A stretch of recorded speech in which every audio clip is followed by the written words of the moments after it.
Sana narinig niyo ako ngayon, ano? Hello sa inyo mga kababayan, good morning. It's 9 past 9 a.m. So andito po tayo ngayon sa F. Ortigas Jr. Avenue, popularly known as Emerald Avenue dito sa Ortigas.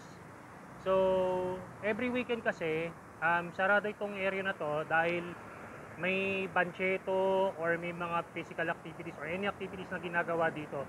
So ipapakita ko lang sa inyo kung ano yung mga ganap. Hindi ko lang alam kung ano, pero may mga food ano dito eh. May mga food bazaar dito eh. Pwede kang bumili ng pagkain, ano, may mga pagkain dito, may mga iba-ibang klase. So tara na, pasyal natin.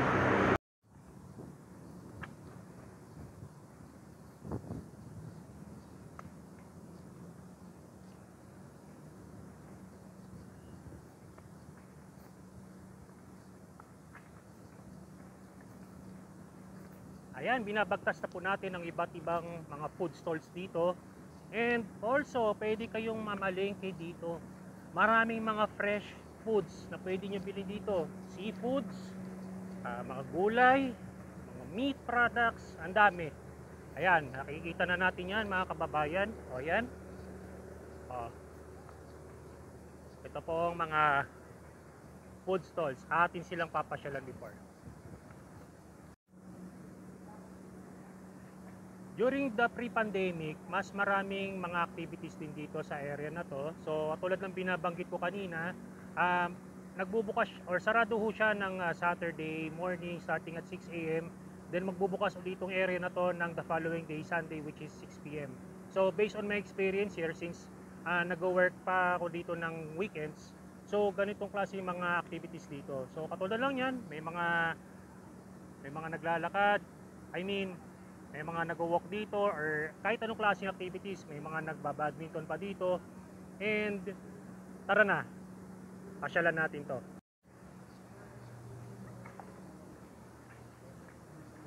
Ayan po mga kababayan, may mga food stalls dito, marami kayong pagpipilian dito. Ayan, medyo sa sobrang init, ayan natatakpan na. Ayan po yung paninda. Ayan po, marami kayong kaya ano, nagbablog lang ako dito. Ito, marami kayong pagpipilian dito mga kababayan. Ayan po.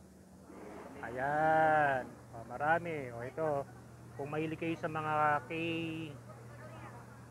K-foods or Korean food. Foods naman ako. Ayan po, ayan po, ayan po.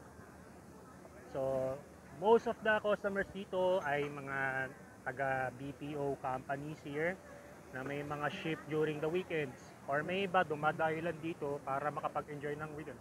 Kaway-kaway po kayo, nag-vlog po ako. Morning o. Ayan, pwede nyo dalhin dito ang buong pamilya nyo dito. Ayan, minsan dito ako bumibili ng mga pagkain ko. Ayan, ayan po sila. So ayan po, marami kayong choices o dito. Ito po, yan.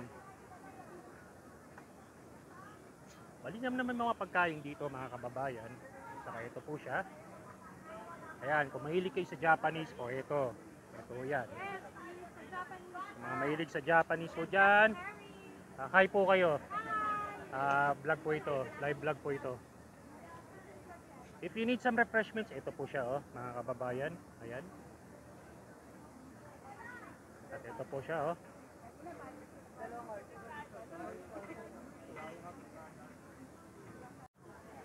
Dito sa specific na food na ito, dito ko minsan umorder ng kung ipapakita ko sa mamaya. Sige po. Ito yung order ko minsan, basta may budget ako. Ayan po siya. Ang catch lang dito, pampabata. Ayan po siya, sa murang halaga. Ayan po yung mga food choices po ninyo. Ayan. Kung gusto niyo po ng mas marami, ito po siya May mga combination dito, lahat-lahat ham, Hungarian sausage, hotdog, then yung Java rice. Sa halagang 150 pesos lang ito. Okay. Marami pa kayong pagpipilian dito mga kababayan. Ayan po. Ito po ang marami pa.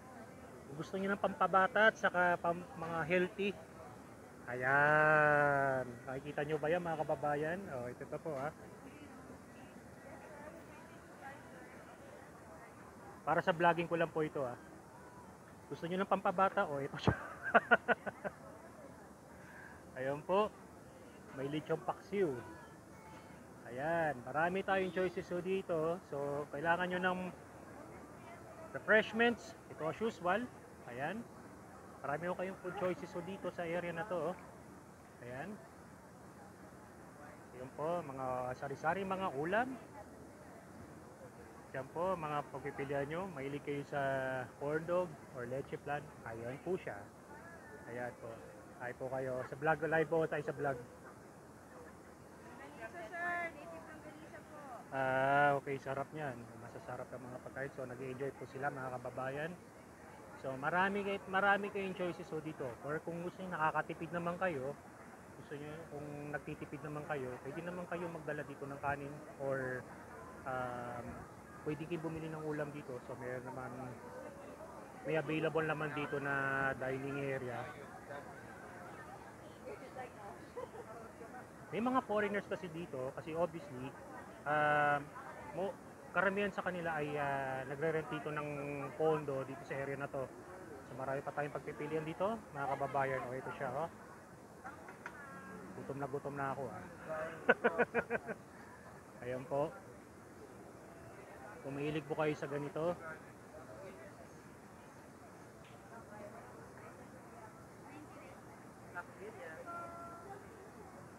kung gusto nyo nakakaiba, ito po siya, merong beef, rinya.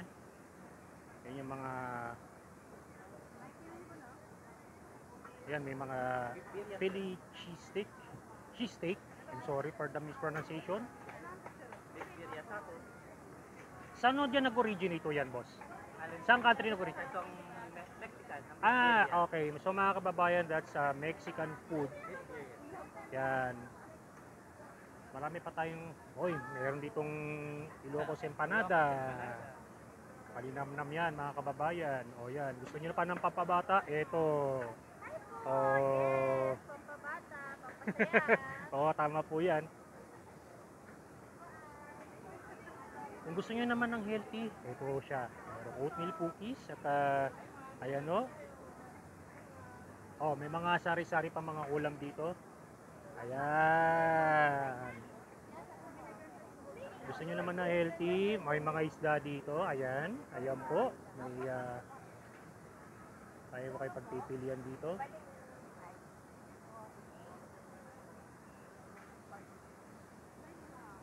Ito pa, meron pa sa likod, mga biryani meals. Ayan. Merong lamb. Merong beef biryani. Ayan po, nakikita nyo yan. Chicken. And of course, di kompletong biryani kung walang rice. Okay.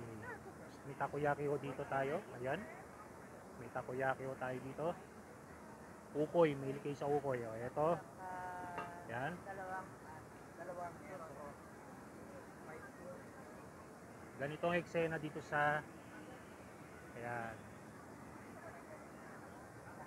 Natatakam na ba kayo mga kababayan? Alam kong gutom na kayo. So ayan po. Marami po tayong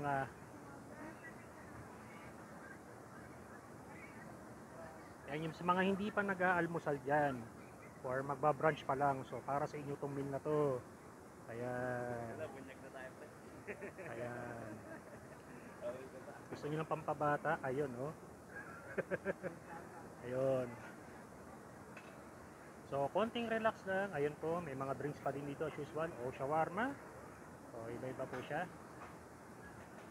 Ayan, mga mahihilig dyan sa barbecue. Ayan po.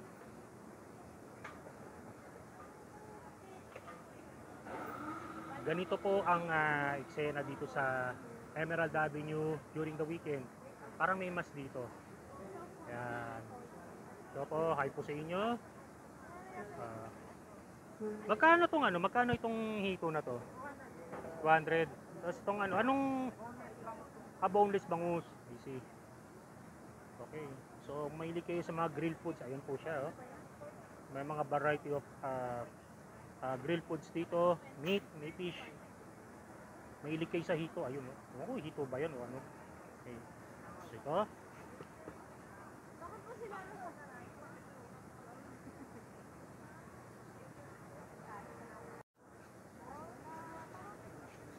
Tulad ng sinabi ko kanina, may mga fresh foods kayo dito na mabibilan. Fish, meat, and vegetables or even fruits. So tingnan natin kung magkano to mga to.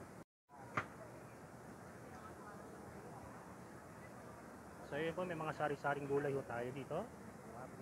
Sir, nabablog lang po kami. Ayan po. Marami kayong pagpipilian dito ng mga sari-saring mga gulay dito. Ayun no.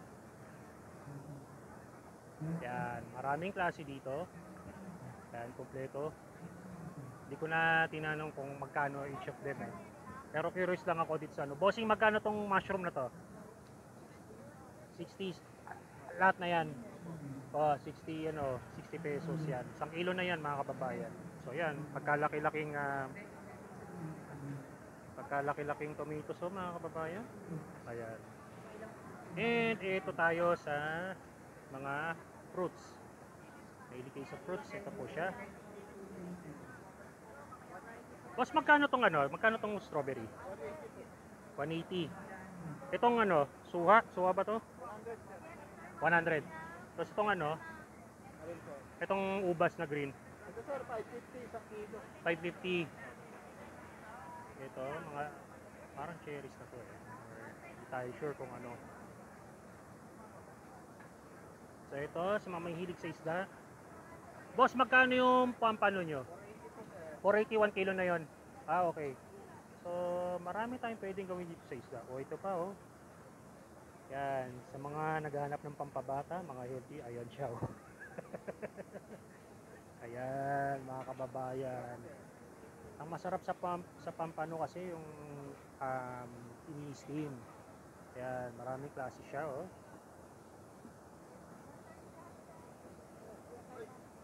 Ayan, marami kayong choices dito. So, pwede kayong pumunta dito eh. Basta Saturday, sama nyo pamilya nyo dito. So, ayan po ang food stall dito sa Emerald Avenue. So, ngayon naman, pupuntahan naman natin tong, kung nakikita nyo yan, may mga activities kayong pwedeng gawin dito.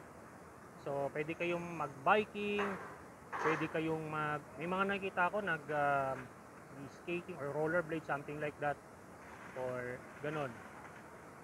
Pasyalan natin to mga to, saglit lang.